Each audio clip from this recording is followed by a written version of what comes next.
আমরা কিন্তু blood pressure মাপার এই অংশটুকু ভুলে যাই যে আধা ঘন্টা আগে তার এই কাজগুলো করা যাবে না, যেটা শরীরকে উত্তেজনা প্রদান করে। ব্লাড প্রেশার মাপার জন্য একটা ব্লাড প্রেশার মেশিন লাগে, এটা কিন্তু আর কিছু না, যেটা কিন্তু বাড়িতে সম্ভব। সেটা কিন্তু এখন অ্যাকসেপ্টেড যে বাড়িতে অটোমেটিক যে মেশিনগুলো আছে সেটা কিন্তু মোটামুটি স্ট্যান্ডার্ড ধরা হয়। একটু ভ্যারিয়েশন থাকতেই পারে, কিন্তু আমরা তো বড় বড় রেঞ্জের মধ্যে থাকি, কাজেই বাড়িতে ব্লাড প্রেশার মাপা যায়।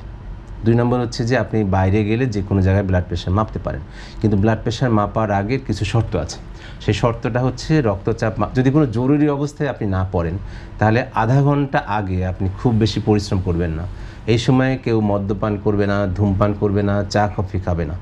কাজে আমরা কিন্তু ব্লাড প্রেশার মাপার এই অংশটুকু ভুলে যাই, যে হঠাৎ করে ডাক্তারের কাছে যাই, ঢুকেই প্রেশার মাপতে চাই, যে আধা ঘন্টা আগে তার এই কাজগুলো করা যাবে না, যেটা শরীরকে উত্তেজনা প্রদান করে।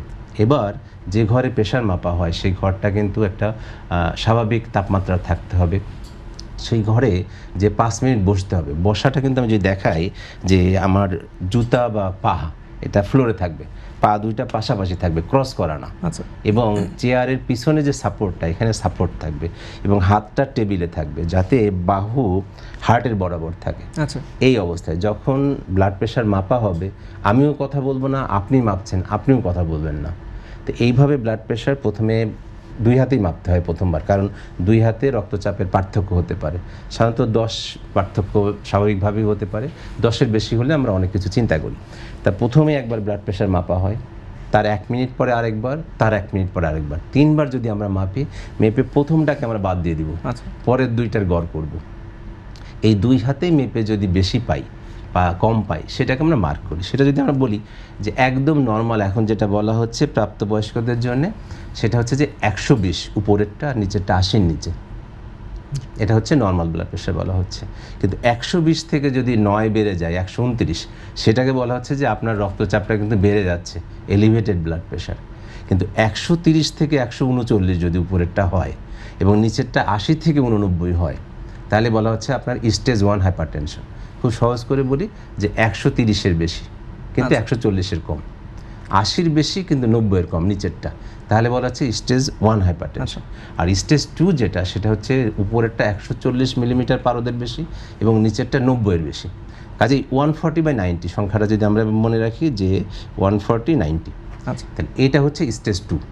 তো এখন কোন পর্যায়ে ওষুধ শুরু করতে হবে? সবার জন্য কিন্তু ওষুধ লাগছে না। যেমন যাদের 120 থেকে 90, 80-র নিচে আছে, তাদেরকে কিন্তু বলা হচ্ছে জীবনযাত্রা পরিবর্তন করতে। আমরা কিন্তু আসলে সব কিছুতেই মনে করি যে আমাদের বোধহয় ওষুধ খেতে হবে বা বিভিন্ন চিকিৎসার মধ্যে যেতে হবে। আসলে উচ্চ রক্তচাপের ক্ষেত্রে কিন্তু নিয়মটা, তার শারীরিক যে অভ্যাস, খাদ্যাভ্যাস, জীবনযাত্রার চলাফেরা, এটা কিন্তু অনেক বড় প্রভাব ফেলে। কাজে এটাও কিন্তু আমাদের করা হয় না। কাজেই আমরা যদি খুব সহজভাবে বলতে চাই যে 120/80-র নিচে হলে আমরা তাকে বলি স্বাভাবিক রক্তচাপ। যদি 130/80-র উপরে চলে যায় স্টেজ 1 বলি, 140-90-এর উপরে গেলে বলে স্টেজ 2। আর একটা বলি খুবই বিপজ্জনক, সিভিয়ার, সেটা হচ্ছে 180-120-এর বেশি, যদি উপরেরটা 180 মিলিমিটার পারদ আর নিচেরটা 120। তো এখন আসলে ব্লাড প্রেশারটা এমন কেন সেটা বলি, যে ব্লাড প্রেশার আসলে প্রথমত 2 ধরনের। একটাকে বলি সিস্টোলিক রক্তচাপ, যেটা উপরের, হার্ট যখন সংকোচন করে তখন রক্তটা যখন রক্তনালীর মধ্যে প্রবাহিত হয়, সেটাকে বলি সিস্টোলিক ব্লাড প্রেশার।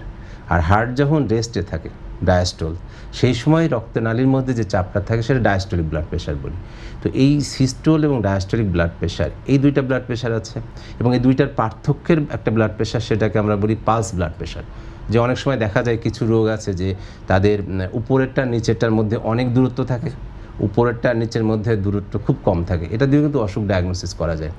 আর যেটা বলছিলাম যে 180 আর 120-এর বেশি যদি হয়, তখন আমরা বলি এটা সিভিয়ার হাইপারটেনশন। তখন আমরা দেখি যে এই রোগীর সাথে উপসর্গ আছে কি না, যেমন ব্রেনের উপসর্গ বলছিলাম, চোখের, হার্টের, কিডনি, এইগুলো থাকলে আমরা বলি হাইপারটেনসিভ ইমার্জেন্সি, মানে খুবই জরুরি। আচ্ছা। আর যদি না থাকে আমরা বলি সিভিয়ার হাইপারটেনশন। তো এই উপসর্গগুলো আছে কি নাই তার উপর ভিত্তি করে চিকিৎসার ক্যাটাগরি ঠিক করা হয়। তো এটাই এখন লেটেস্ট গাইডলাইন, বলা হচ্ছে যে 120/80-র নিচে হচ্ছে নর্মাল। আর যাদের ব্লাড প্রেশার আছে তাদের কন্ট্রোলের টার্গেট হচ্ছে 130/80-র নিচে রাখতে হবে। যে কোনোভাবেই রক্তচাপ 130-এর উপরে রাখা যাবে না, নিচেরটা 80-র উপরে রাখা ঠিক হবে না।